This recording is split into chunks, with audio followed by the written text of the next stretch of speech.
亲爱的观众朋友们，大家好，欢迎大家来到天津卫视大型情感节目《爱情保卫战》。好，接下来一起来认识今天来到节目做客的几位情感导师。大家好，我是于波红。爱情没有谁主动谁被动，只有一拍即合。大家好，我是曹鹤阳。情感生活遇烦恼，打开电视看爱宝。大家好，我是莎娜。婚姻的终极浪漫呢，就是将平凡的日子酿成醇厚的美酒。大家好，我是青年作家文娟儿，希望大家都在岁岁年年里面美美甜甜。大家好，我是曲伟。爱不是控制对方，而是信任自己。掌声欢迎今天来到节目求助的两组嘉宾登场，欢迎他们。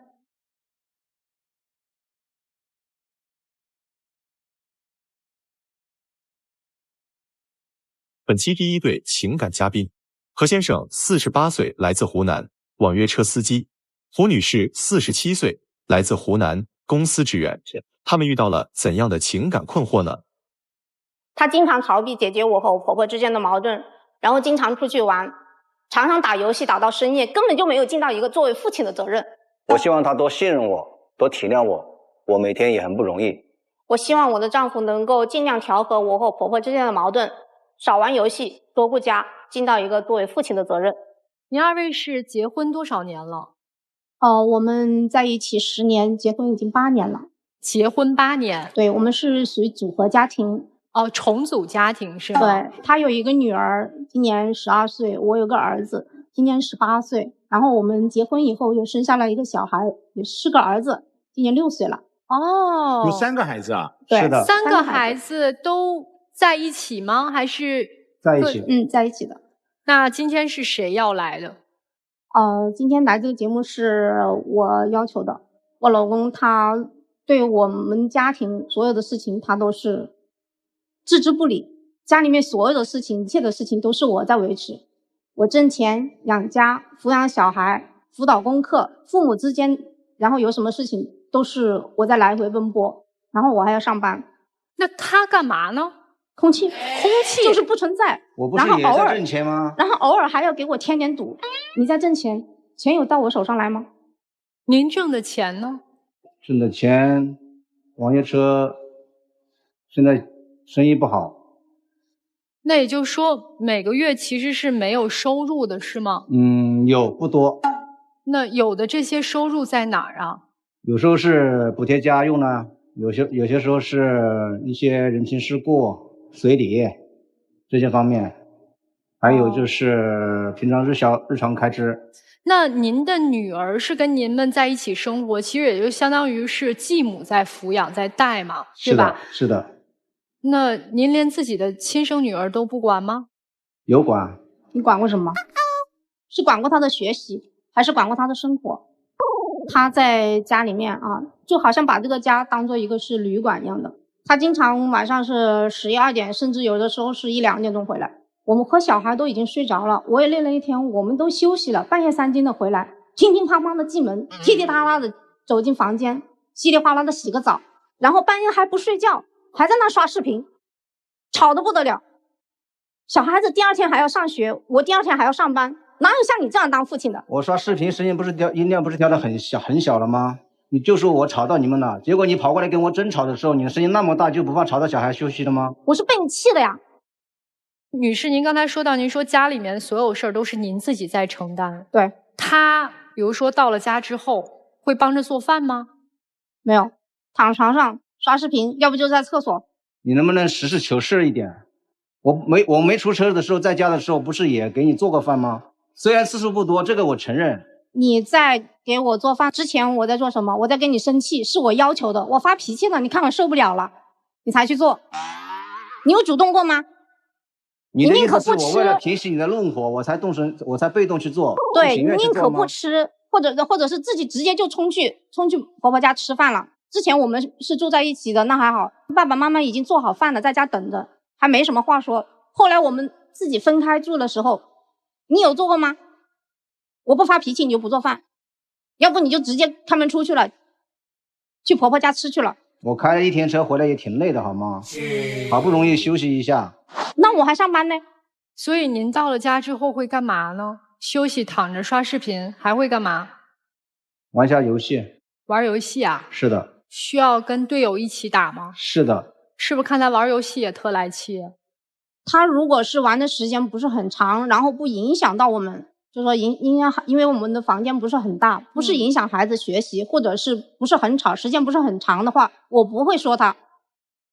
但是问题就是他是玩游戏的时间太长了，而且影响到孩子了，所以我就会生气。他玩游戏的时间长你生气，对，影响到孩子你生气。他玩游戏这件事上还有什么让你生气的？充值。充了多少钱？反正他的钱我是没有收到过，然后据我所知吧，1年大概可能要花到8000到1万左右。哪有那么多？不是，那刚才我听您先生说，他自己说的这个每个月的钱，他还补贴家用，他都补贴什么家用了？反正我找他要充话费，200块钱1个月的话费，他和他说没有，我不知道他补贴在哪了，要他去交水费，没时间，没有。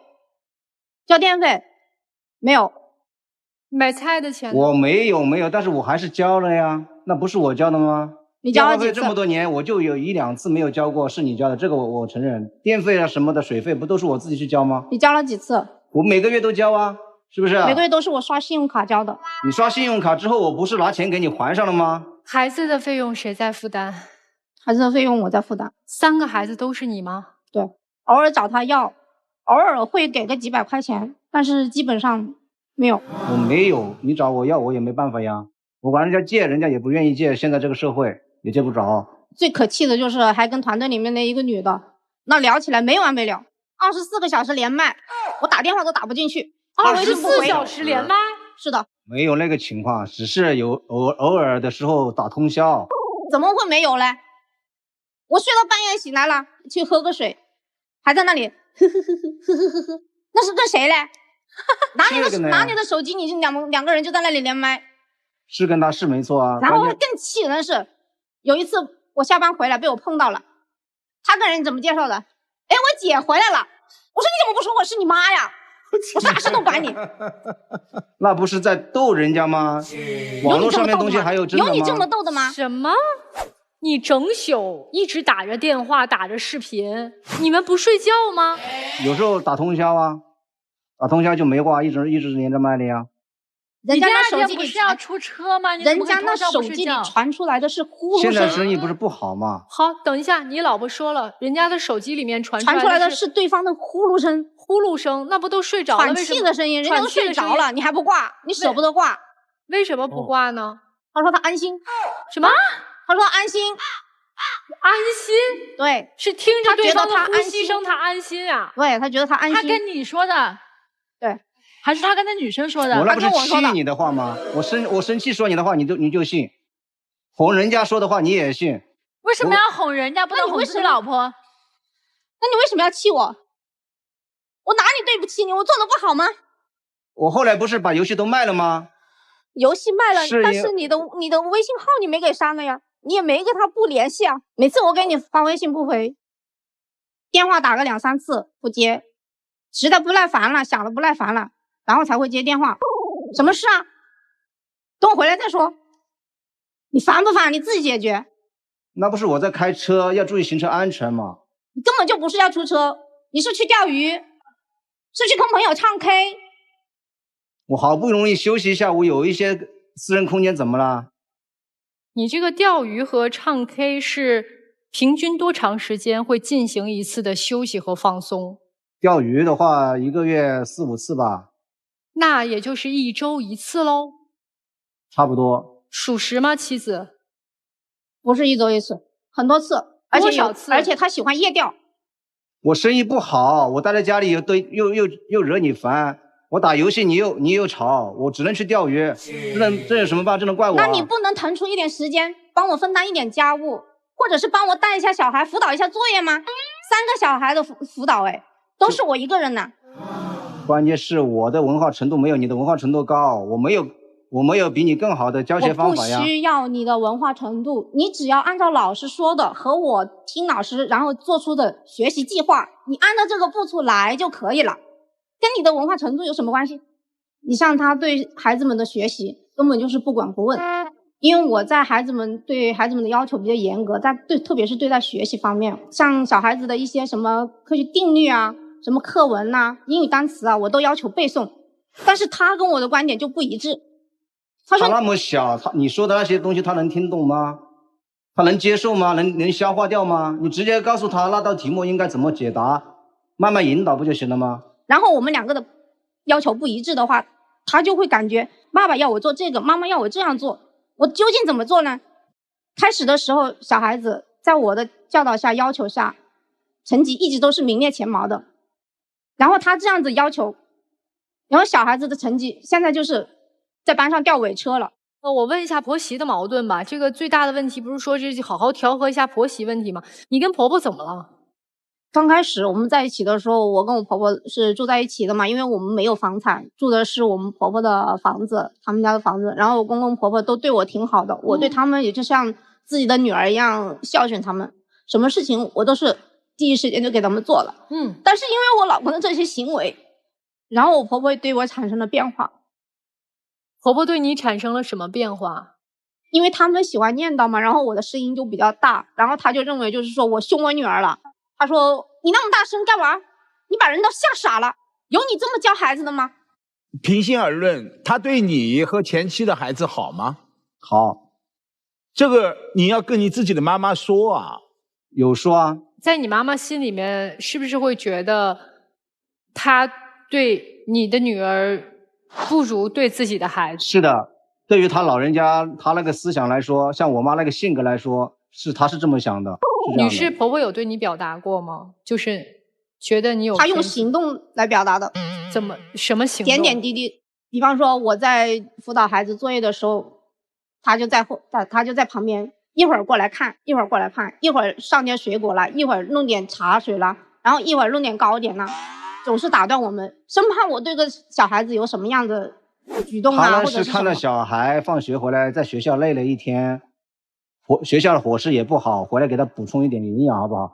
你不要把他联系到，生怕也担心你虐待他孙子。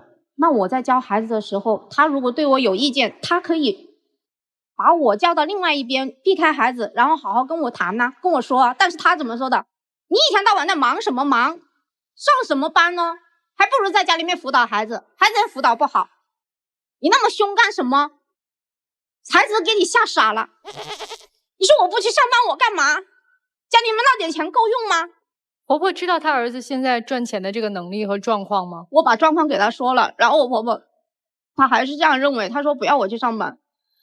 然后我就跟我婆婆说，我说我不去上班，那您能不能帮我付3个孩子的学费？她跳起来就骂我炸了毛，说帮了你的鬼哟，你自己生的孩子还要我给你付学费。他学费是没有付，但是平常买零食还有包括伙食都不知道都是他在出吗？你提到零食更加好笑了，家里面的哪一份东西有我2个儿子的份，去买什么东西都是只带女儿去，2个儿子都是避开着的，拿着东西回来都是藏着捏着躲着，然后拎到自己房间里面去锁起来。妹妹吃剩了，妹妹不要的拿起来往桌子上面一放，你们2兄弟去分呐。妹妹不吃了，不要了。小的不也是亲孙子吗？对呀，小的不也是亲孙子吗？也是你们俩生的呀。区别对待，就只要经过我手的都是区别对待。老人总感觉隔了一层嘛，他那个娘不在身边一样的。那我不是他妈吗？你是他妈呀，但是他老人家他就是这种思维啊。我把他当自己的亲生女儿，他就这样对我的吗？我对我的养女比对我的儿子还好，什么东西都是紧着靠近。这个我知道啊，他老人他是这样的固执想法，有什么办法？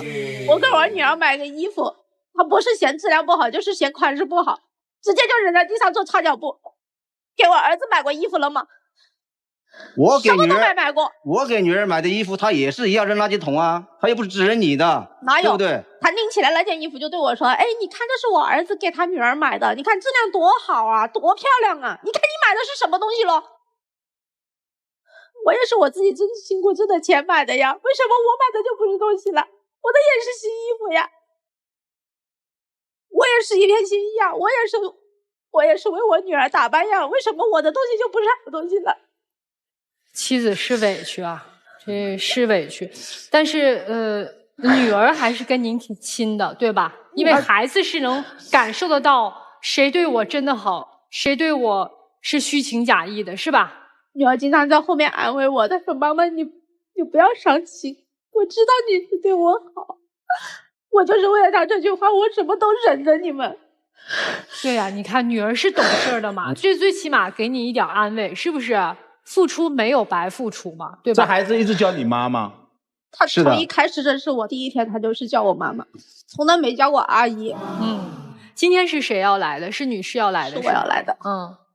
您就是诉求说要解决婆媳矛盾，让他尽量做到父亲的责任，少玩游戏，多顾家，这是您在短片里面说的。是的，这是您今天的诉求，对吗？是的。好，如果他没有任何改变的话，你觉得这段婚姻你还能坚持下去吗？为了孩子，我可能会坚持，还是会坚持，是吧？是的。何先生，您有啥诉求呢？我就是希望他多理解我吧，然后多信任我。什么理解？多理解您，多信任您，怎么个理解？怎么个信任？您能给我说说具体的标准吗？信任上的话，就是打游戏，我从来就是跟他结婚之后，从来没有说有过那个暧昧，跟任何女的有暧昧的。好，那如果您老婆晚上跟另外一个男士打着游戏，听着彼此呼吸声睡觉，可以吗？是的，我这个东西我肯定是理解，所以我就把号卖了，不跟那个女的已经断绝关系了呀，断绝联系了呀。好，那现在还玩吗？妻子玩。现在还玩？换游戏了还是新建？现在我换了游戏玩啊。那现在您指的信任是什么呢？就是不要疑神疑鬼啊，认为我在外面跟其他女的有染了。好，这是对您的信任。那多理解您是怎么个理解法呢？因为毕竟开车在外面开一天车确实是很累，家务事也好，包括辅导孩子学习也好，希望他能够理解我。那您能理解他吗？我肯定理解他。您怎么个理解法啊？啥忙不帮就是理解是吗？不回家也是一种理解。去钓鱼也是一种理解，打游戏也是一种理解，是吧？就他上班不累，他上班特轻松。一个要理解，一个要另外一个人改变，这难题反正就交给各位老师了。重组家庭不容易，我认为这个妻子更不容易。他把你和前妻的孩子私通几处，孩子懂事，一直叫他妈，这就表明孩子对这个后妈是满意的。你要解决婆媳关系，解决什么婆媳关系呢？老人的观点根深蒂固，老人的风向标就是他儿子。很显然，很多问题就出在你丈夫。丈夫说让妻子多理解你一点，我请问怎么理解你？你说生意难做，是你人为造成难做呀。你大量的时间不是钓鱼就是游戏，有多少时间在开网约车呢？即便赚了钱也不交给妻子，也不养家。所以如果还像一个男人，还想要这个家，你该收心了。谢谢。我路子爱宝啊，也有一段时间了。每一次经历了每一个情感问题，我觉得我都在自我学习。我尽量对于每一对家庭组合来这儿出现的问题，我都处在一个去中立一点，不要带个人情绪的去分析他们的问题，然后给出我的想法与建议。但是就今天这个，我有点懵了。你知道，我想给出这个先生好听与不好听两个词儿。第一个词儿叫无耻，对。第二个词儿，这是好听的词儿是吗？对，难听的叫不要脸，特别不要脸。大哥40好几的人了，舔个脸，晚上跟一女的挂语音挂一宿，你能当着3个孩子晚上甭管是学习还是休息的时间，你跟人连麦去，你给他们起到一个好的作用了吗？钱也交不回去，在家还起不到正向的作用，然后人家学习成绩给你摆在这儿，人孩子没有问题，证明人教育的没有问题，你回来用一种丧偶式的教育过来指指点点，导致了家里头不和谐，孩子成绩下滑，你想干嘛？我在家我都害臊，如果我是你的话，你白瞎有3个孩子，这个妻子我觉得你很可悲，都这样了，你还在说能不能挽救这个家庭，让他改一改？刚才他哪怕我抱有一点幻想，他说了啊，那我为了你，我不是把号都卖了吗？我也跟他们都断了，都不联系了。然后我问他，我说那现在还玩游戏吗？玩，还会发生的，因为他觉得无所谓，孩子有人替我管，他是真的什么都不管，而且在家知道孩子在成长的过程当中，别打扰孩子学习，我帮不了忙，我别添乱，不，非得当着孩子面就干这些事儿，你这不搅和呢吗？回头3个孩子大学也考不上也好，或者学习成绩下滑也好，然后是你的责任，他一点责任都没有。对，全家人都怪我啊，对呀。但是您虽然可悲，我觉得您坚持下去，最后的福报就是3个孩子未来对您的好，是您唯一能期待的。我说完了，谢谢。好，谢谢老师，谢谢曹老师。哎呀，胡女士，你太可悲了。就是你刚才说的那句话，让我心彻底凉了。你说为了孩子我得忍，你错了。为了孩子，你绝不能忍。这样的生活，这样的成长环境，这样的家庭氛围，再继续下去，你是在害了3个孩子。看着每天以泪洗面、满是抱怨、满是委屈、满是牢骚的妈妈，一个从来不作为的父亲，见不着面的爹，你觉得这是为了他们在忍吗？他们得到了什么样的一个正常家庭的成长环境？就说白了，说难听点，你要他有什么用？你图他钱吗？要钱没有。你图他给你提供情绪价值吗？他跟别的女人彻夜聊天。所以我不知道你在忍什么。到今天这一步了，如果你还看不清前方的路，还不给自己鼓起勇气，还不给自己加把劲儿，打个气让自己赶紧跑的话，那你接下来的日子会比现在更惨。你应该想一想，他上一段婚姻为什么结束，好好琢磨琢磨吧。就这样，人家要不分居吧？就姐姐，我觉得这个大家大不了就确实分开也挺好的。我不知道你跟这个男人你图啥？现在图他不上班，图他不回家，图他穷，图他没钱，图他不上进，图他还有外心，这有啥用呢？而且他居然可以当你的面跟一个未知的女性挂一宿的就是电话，然后你居然在旁边看着，你还允许他这么做，你太卑微了，这样不好。另外还有这个大哥，我想他已经48岁了，他的人生就是这样了，就他这么烂下去，人生就是这样了。现在还能出去开车，再过2年再这样，我想坐吃等死。你俩连养老金都没有，你下半辈子靠谁都靠不住。你不如把你自己的孩子带出来，然后完了给你孩子更好的教育，至少你还能保证你的孩子未来是能够培养成才的。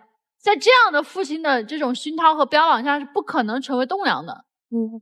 我觉得你赶紧离吧，我什么都不想说。哎，我觉得这个男士他也没有任何的责任感，无药可救。当你救不了一个人的时候，你就离开他。我觉得再走下去万丈深渊。他能有第1个网友，一定会有第2个网友、第3个网友、第4个网友。他现在48岁，他68岁也这样，人就这样了，改不了啊！谢谢你。12个字儿形容你的丈夫：为夫不忠。作为你的丈夫，还跟别的女人暧昧；为父不尊，当着自己的孩子玩游戏，成何体统？为子不孝。都这么大了，40好几还让自己的妈妈还在操心自己家里的事儿。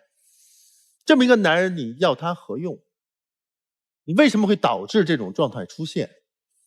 就是你的过度付出撑大了他的自私，他的心里，他的眼里，他只有自己，没有任何人，没有老婆，没有孩子，没有自己的母亲。孩子不需要一个所谓完整的家，他更需要有温度的父母。你们没有，你们之间就是情感荒漠化，责任完全缺席，更谈不上什么尊重。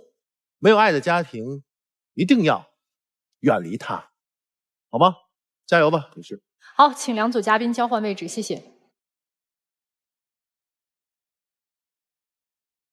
本期第2对情感嘉宾，欧先生30岁，来自广东，程序员。李女士34岁，来自广东，医生。他们遇到了怎样的感情问题呢？有了孩子之后还是像个没事人一样，然后对待宝宝差不多就行的态度一点都不上心。他总是上纲上线的要求我对待宝宝要严谨一些，我感觉我都没有私人空间了。多帮我分担一下照顾宝宝的事情，然后做事的话还要严谨一点。少一点对我的批评，多一点二人空间。结婚多长时间了？我们是24年领的证，然后今年生的娃。是不是男士觉得那个新婚世界还没过够呢？因为之前的生活状态过得都是比较顺利的，平时的话两个人就一起去图书馆看一下书啊，学一下习一起运动一下的。现在突然之间有了孩子之后，感觉这个身份一下子我这边转变不过来，所有的重心就围绕着孩子。明白了，是有一点突然失衡的感觉啊。行，今天谁要来的呀？是我，因为我明显感觉到我们的感情已经就是产生了很大的变化。我感觉最明显的就是从我孕期就开始了，就是我孕期的孕反会比较明显，就是从发现怀孕好像是7周开始吧，就是每天都吐，然后根本就是吃不下饭的。但是那会儿的话，他还经常晚上都不在家吃，经常是我自己一个人在处理，就是感觉好像怀孕是我一个人的事情一样，我就觉得特别委屈。那时候我是新换了一个公司，也是互联网公司，然后要加班。对，进去了之后，因为是刚进公司，肯定要加班表现一下自己嘛。我也没有说不理他，就给他点了很多的外卖，就都是他喜欢吃的。我不喜欢吃那些，我还每天都吐，我根本就吃不下。他需要的就是你陪在身边嘛，他那个时候又难受，然后情绪又不好，那当然需要你来哄他啦。就反正怀孕这个阶段，你没感受到他对你的关心，对吗？对，而且他觉得反正我帮不上忙，那就不关我事了，就总是让我有这种感觉。这个孕期确实女生有的时候是会记一点小仇的，这就埋下根儿了哈。对，现在有了孩子以后，我就觉得更夸张了。因为宝宝的话是我跟我妈妈在带，然后他现在是6个多月了。之前的话我在休产假，可能时间会比较多一点，然后带宝宝什么的没有那么累。其实现在产假结束了以后，我也开始上班了，而且我是医生，其实白天处理病人的事情也工作也挺繁重的，甚至可能会比他还忙。但是晚上回家还是我跟我妈照顾宝宝，然后宝宝的话晚上是跟我们俩一起睡的。跟你们俩？对，因为我妈妈她年纪比较大嘛，她之前试过跟孩子一起睡，第2天就头痛什么的，然后我就说那就让孩子跟我们俩睡，然后白天的话可能早一点我妈就把孩子接过去这样子。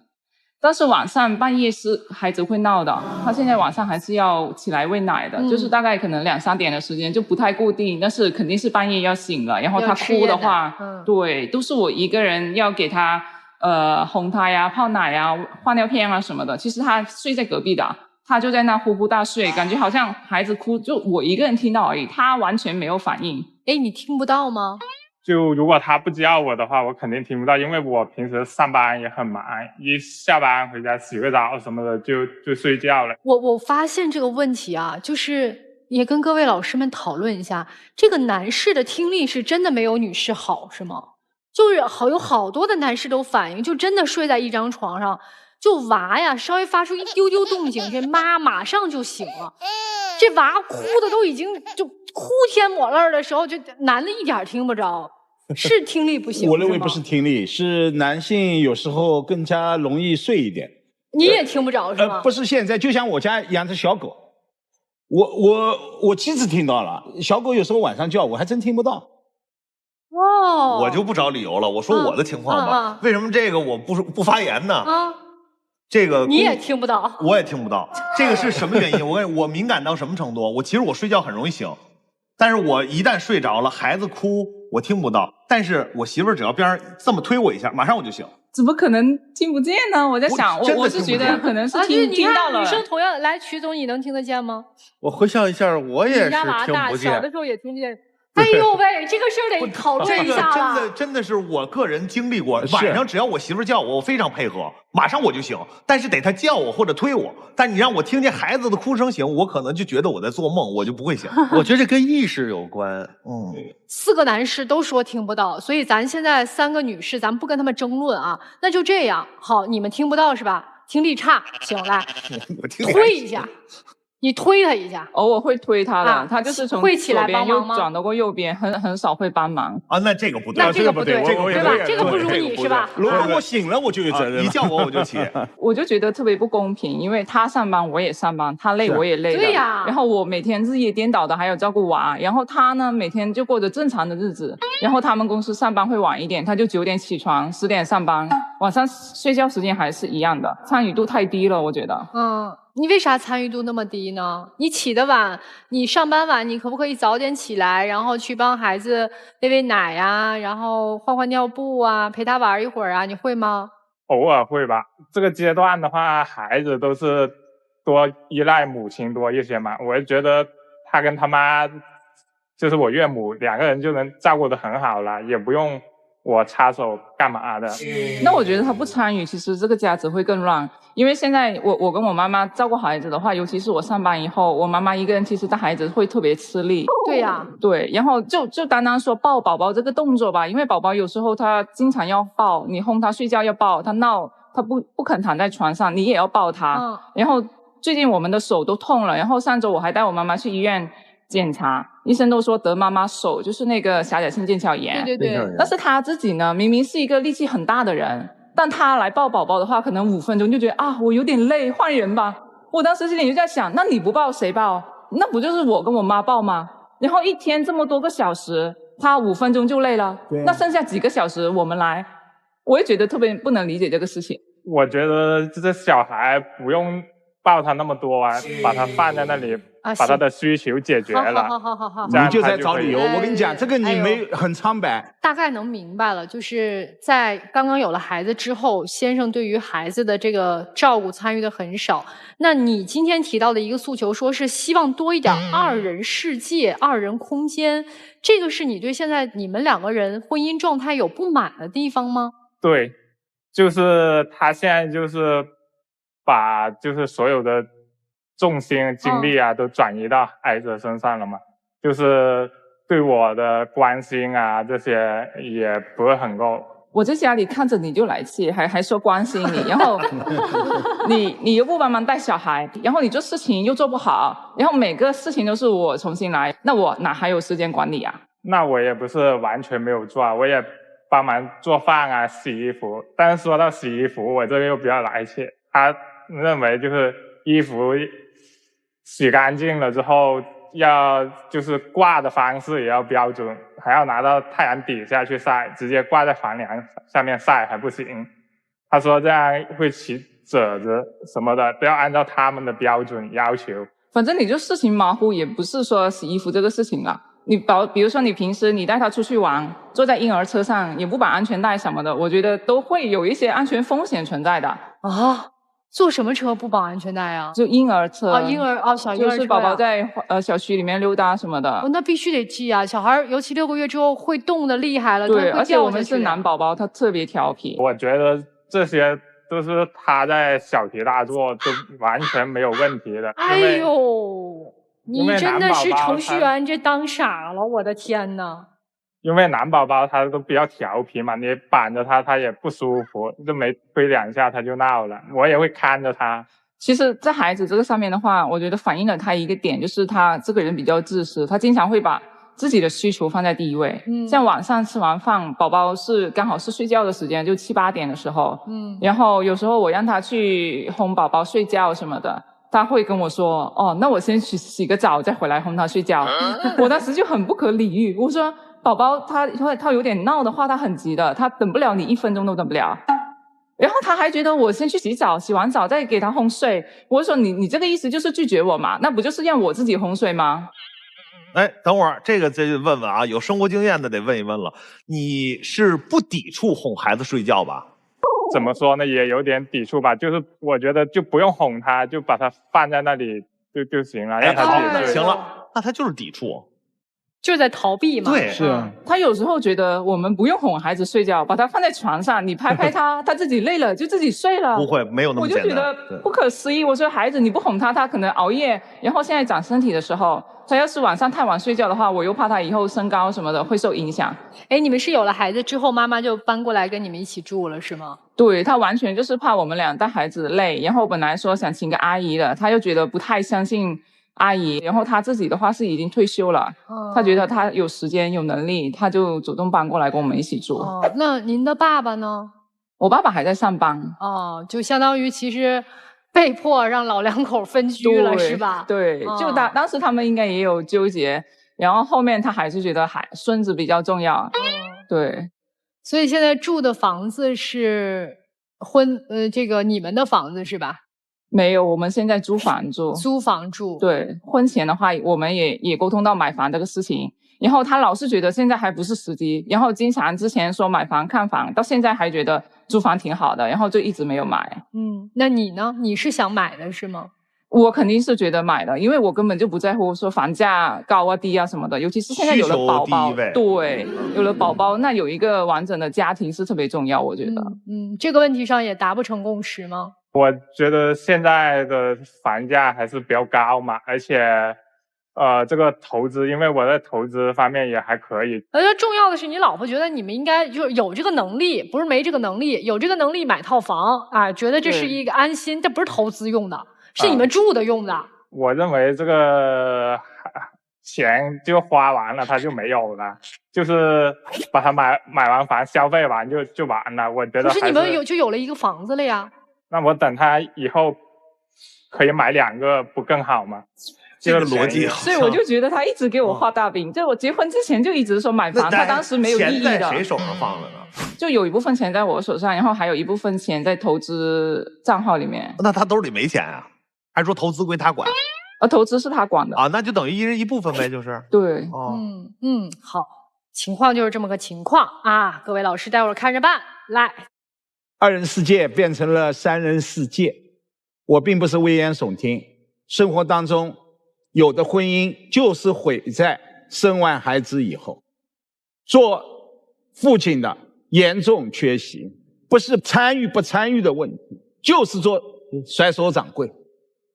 妻子感觉自己的丈夫在自己最需要、孩子最需要的时候若有若无，所以越来越失望，也就导致婚姻没了。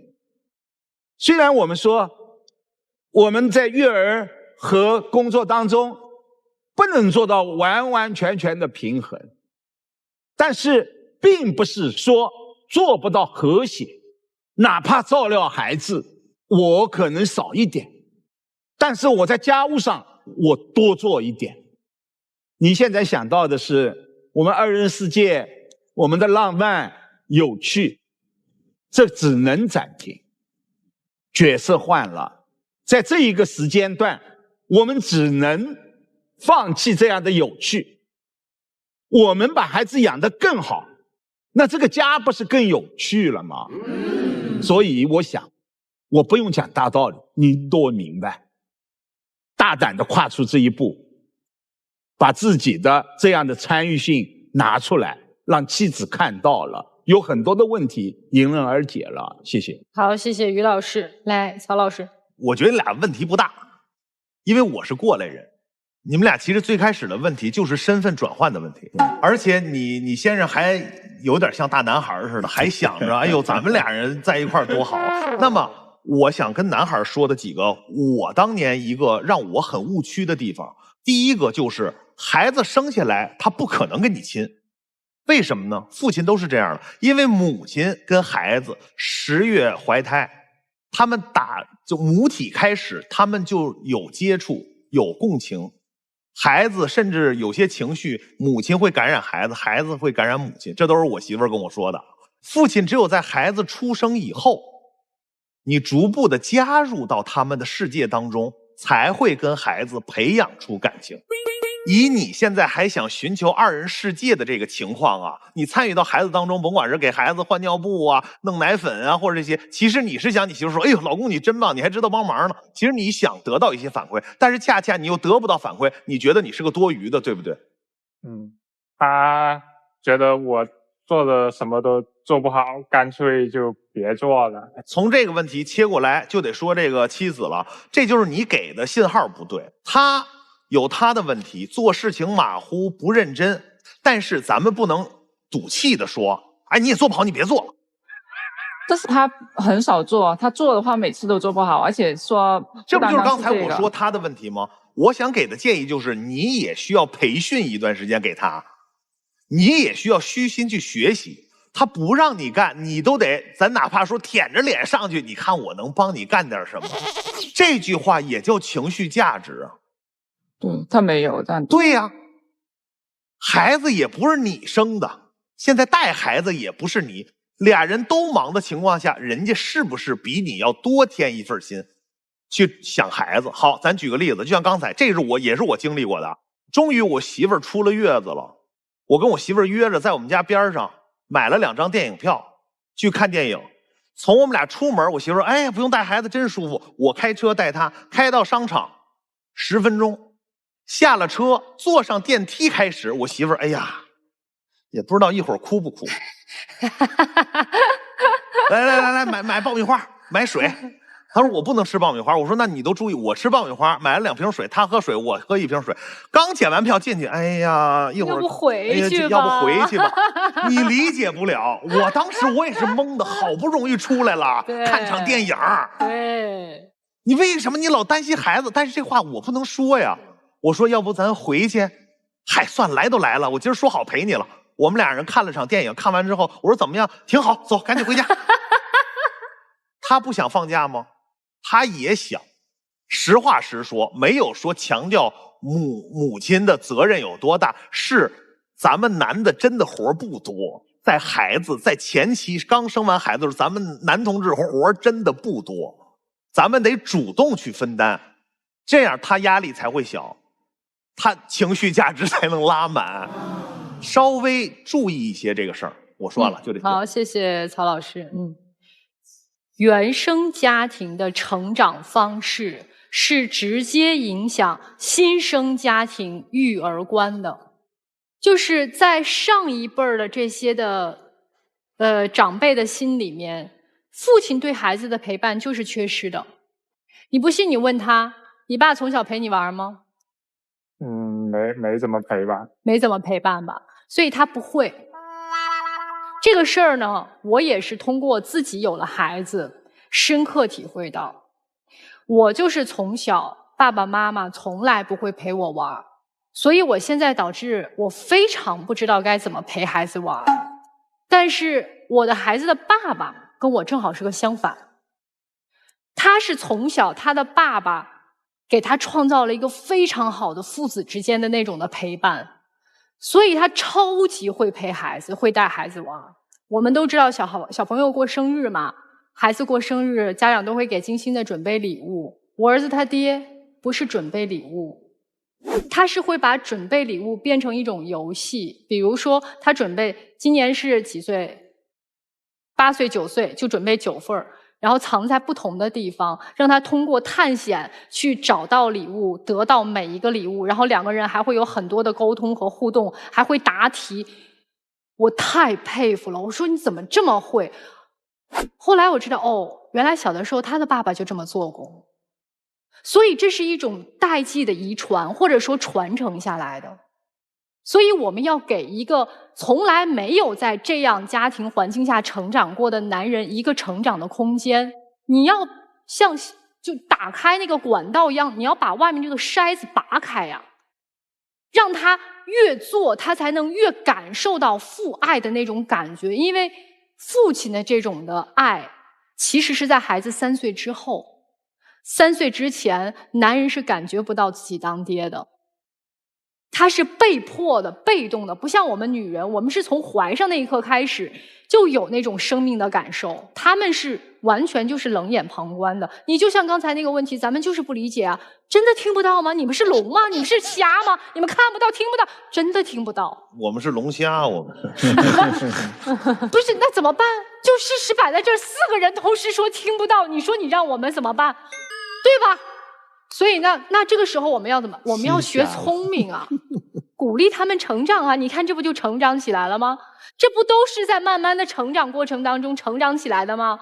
所以你要学会放手，学会肯定，学会表扬，学会甚至让你妈妈撒手。比如说，一周给你妈放2天假，到周末了嘛，对吧？妈妈回家休息去，跟你爸爸也团聚团聚。这2天就你们俩来，甚至有半天你故意出门，我今天跟朋友约了，或者我今天医院要加班，我就不在了，你自己来吧。那是亲生的，他能让孩子怎么着啊？老刺激了啊！我跟你说，老刺激。所以有的时候我们需要用一点点手段和方法，让这个男人成长起来，他才能意识到他很多的想法有多么的可笑，多么的幼稚。当他把孩子摔一次，他就知道危险在哪儿，危险就来自父亲自己。那接下来同样的，如果你不给予他一些他的需要的话，他又怎么愿意来配合你呢？所以适当的约会，适当的回到你们过去找寻2人的相处的单独的空间也是有必要的，这样你们家才能在一个良好的氛围下进行下去。好，就说这么多。我第一次遇到就是这种，好像在你丈夫的眼里，好像你们的孩子是第三者一样，他觉得他的孩子争抢了他的家庭地位。很多的爸爸都是这个想法。其实他就是一个失宠的状态。为什么你们现在眼里就只有小宝宝没有大宝宝了？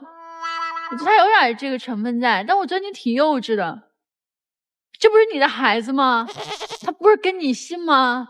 而且你也没有给到你就是妻子，你比如说有的丈夫可能会给，比如说什么生育奖励啊，或者类似之类的，你也没有给他送礼物啊，你也没有给他去宽慰他的情绪，因为他的烦恼是教育从前增多了，跟你一样，你们俩同时增量。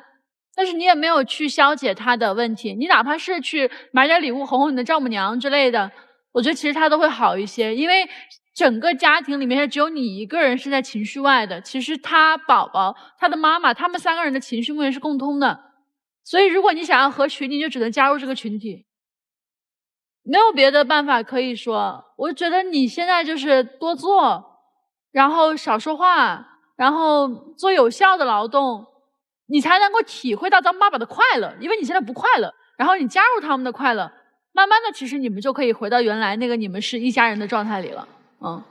接下来啊，我作为2个男孩的父亲，我讲讲我的心理过程。当我们刚有了大宝的时候，那绝对是那个阶段我们全家最重要的事情，他就是我们全家的生活工作的中心。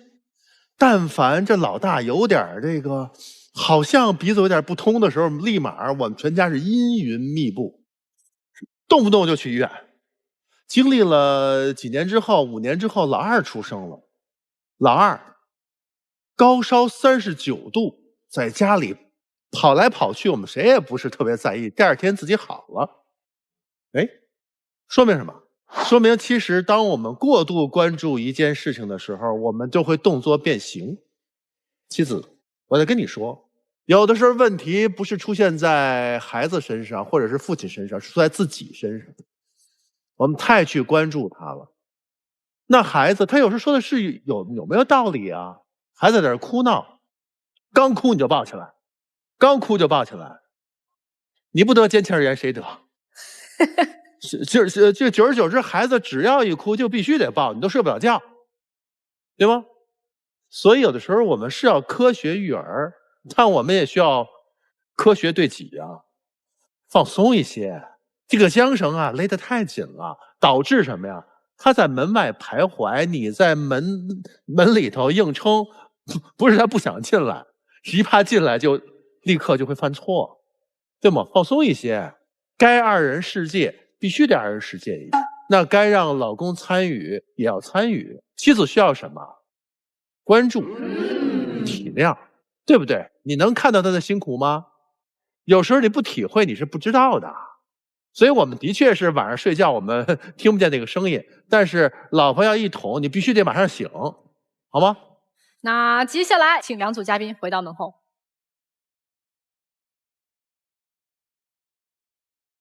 也欢迎大家登录微信搜索“爱情保卫战”官微视频号，并且呢添加关注。每天晚上8点到10点，我们都会开直播，我们的导师都会在线帮您答疑解惑，欢迎大家和我们连线。好，那接下来我们一起来看我们今天第一组嘉宾何先生和胡女士，他们是否会选择出来呢？来，3、2、1，请开门。我认为不会出来了。会出来，我觉得这个妻子的双薪希望还没有说完。出来了，因为出来了，肯定得出来。分不了。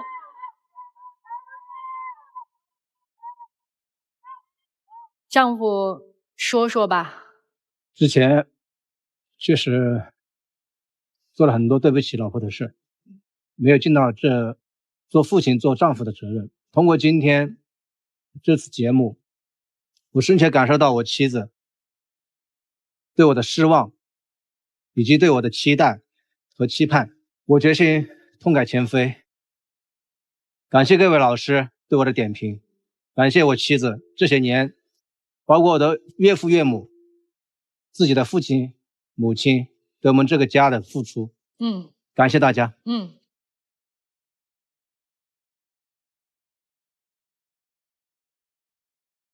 对不起，老婆。等你回来。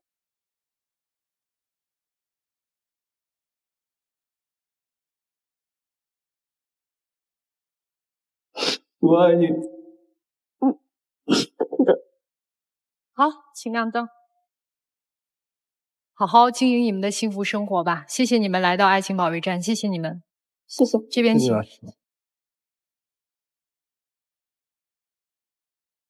那我们接下来期待我们今天第2组嘉宾的结果啊！同样要提醒一下，如果您也想要来到我们的爱情保卫战，联系我们的方式非常的简单啊！大家可以通过登录微信去搜索“爱情保卫战”官微的公众号和视频号，跟我们取得联系。那记着啊，我们不收取任何的报名费，小心被骗。好，我们一起来开门看答案。3、2、1，请开门。没问题。我认为这个悬哦，没问题，我觉得没问题。回头看时光还真是，你看看，肯定是出来的。新婚夫妻，这有问题啊。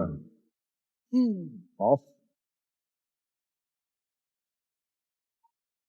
你俩出来就是达成了什么协议呢？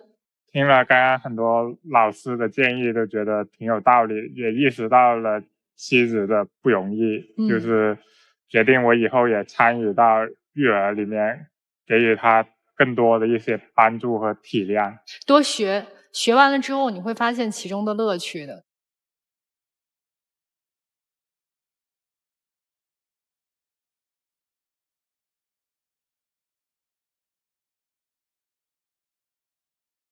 好，请亮灯。祝你们生活幸福，宝宝健康长大。好，来，谢谢你们，这边请。谢谢。非常感谢大家收看我们这一期的爱情保卫战，我们下期再见。